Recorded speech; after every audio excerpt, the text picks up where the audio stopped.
السلام علیکم و رحمت الله. دوستان عزیز، گاه ها در حیات میخیل میشود که یک چیزی را میخرید ولی پشیمان میشوید. در حیات میخیل شده میستاد، انسان داد و گریفت میکند ولی از خریدی کردگیش، از داد و گریفتی کردگیش پشیمان میشود.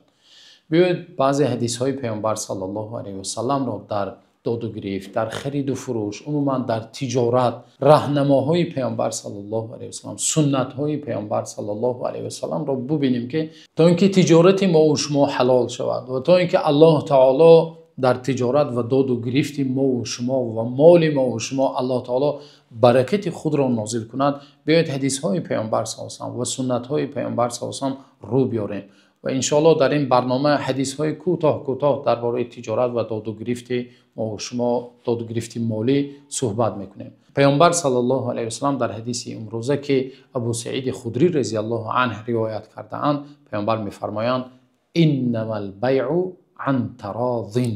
البته پیامبر صلی الله علیه و سلم تاکید کرده ایستادند البته خرید و فروش با راضیگی دو طرف درست است. وقتی هر دو طرف هم خریدار و هم فروشنده با راضیگی تام خرید و فروش و داد و گریفت میکنند، آن بیع و آن خرید و فروش درست و حلال می شود و الله تعالی برکت خود را در آن نازل میکند.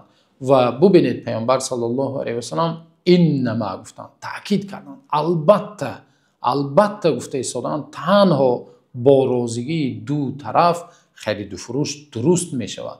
و این حدیث گرچند خیلی کوتاه است، یکی از اساسهای تجارت اسلامی حساب می شود و همچنین الله تعالی در قرآن نیز تاکید کرده، ما و شما اهل ایمان را راهنمایی کرده است. الله می گوید یا ایها الذین آمنوا لا تأکلوا اموالکم بینکم بالباطل الا ان تکون تجارة عن تراض منکم.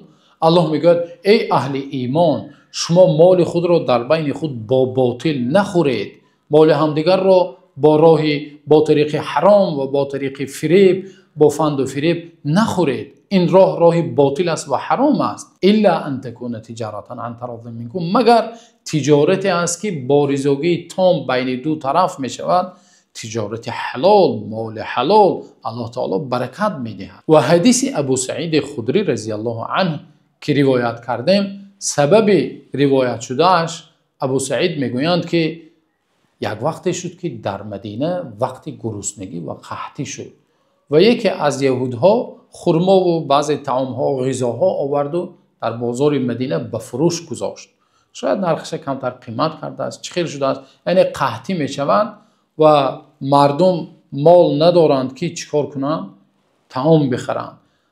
و صحابه ها از پیامبر صلی الله علیه و سلم طلب کردند و خواهش کردند که پیامبر صلی الله علیه و سلم مالی که در بازار هست آن را ارزان کنند و نرخ گذارند، یک نرخ مانند که مردم از همون نرخ این را تسعیر میگویند. یعنی از طرف پیامبر صلی الله علیه و سلم یا امروز از طرف حکومت مثلا بعضا میشوند که نرخ معین میکند، میگوید که نرخ قیمت نکن، یا بعضا یارمارکه ها تشکیل کرده میشود که مثلا فروشنده ها رو مجبور میکنند، میگویند که نرخت را باید حتما چیکار کنی، ارزان کنی. بنابراین صحابه ها نیز از پیامبر صلی الله علیه و سلم خواهش کردند و پیامبر صلی الله علیه و سلم بر جواب صحابه ها همین حدیث را گفتند که پیامبر صلی الله علیه و سلم گفتند که من پروردگار رو روز قیامت روبرو شدن نمیخواهم در حالی که یک نفر رو مجبور کرده مثلا مالش رو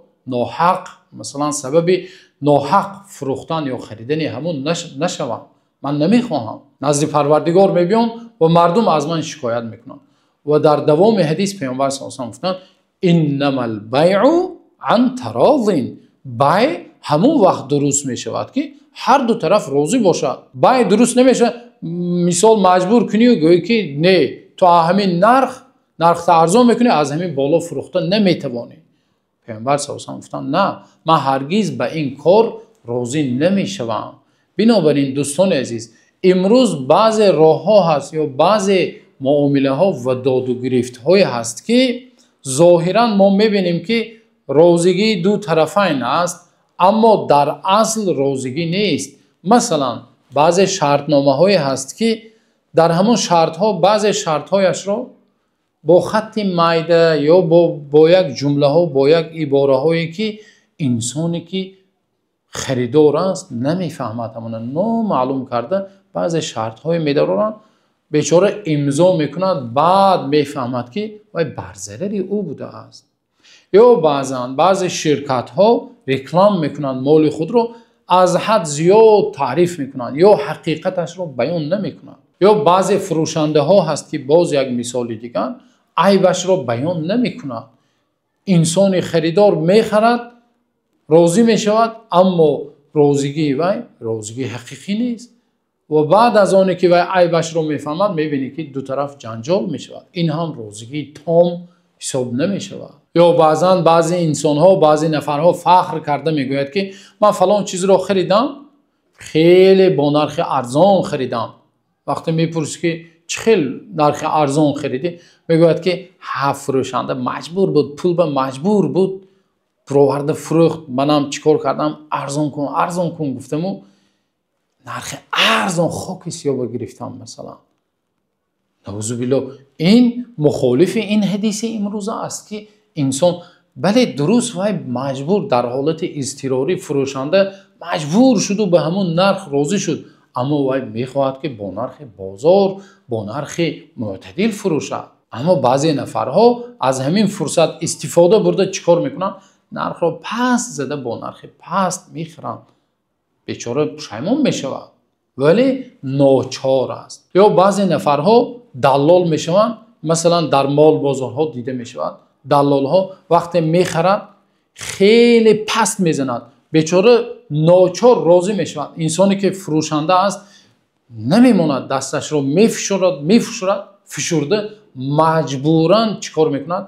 به یک نرخی که خودش میخواهد به همون سودا کرده با نرخ پست میگیرد که این هم خلاف همین تعلیمات پیامبر صلی الله علیه و سلم است. بنابراین دوستان عزیز، در اسلام ما و شما ظلم کردن، یک نفر رو مجبور کردن یا با فریب، با راههای فریب یک نفر رو چیزش رو خریده گرفتن یا فروختن، هر کاری که خلاف همین حدیث مبارک پیامبر صلی الله علیه و سلم است، اسلام آن را محکوم میکند و ما و شما مسلمان ها آداب تجارت و آداب خرید و فروش را باید رعایت کنیم و موافق همین حدیث پیامبر صلی الله علیه و سلم عمل کنیم. ان شاء الله در نوارهای آینده باز احادیث مبارک پیامبر صلی الله علیه و سلم، دیگر حدیث هایی که راه تجارت ما و شما را بیان میکند و به آن ان شاء الله برکت میدهد صحبت میکنیم. تا نوار آینده الله نگهبانتان باشه.